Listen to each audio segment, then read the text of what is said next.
आपको कैसे पता चलेगा कि बेबी की ग्रोथ ठीक से हो रही है या नहीं?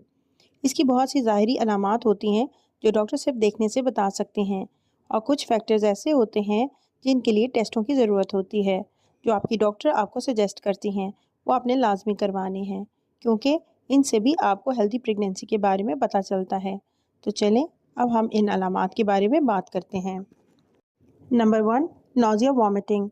ये प्रेगनेंसी का एक कॉमन सिम्टम है और तकरीबन 80 से 85% ख़वातीन को प्रेगनेंसी में नौज़िया वॉमिटिंग होता है और आम तौर पर 12 हफ्ते के बाद ये ख़त्म हो जाता है।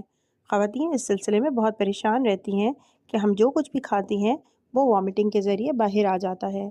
तो पता नहीं बेबी को सब खाना लग भी रहा होगा या नहीं, और इसको खुराक भी जा रही है या नहीं। तो इस सिलसिले में आपने बिल्कुल परेशान नहीं होना, क्योंकि बच्चे को जिस चीज़ की भी ज़रूरत होती है वो आपकी बॉडी से ले लेता है। बल्कि नौज़िया वॉमिटिंग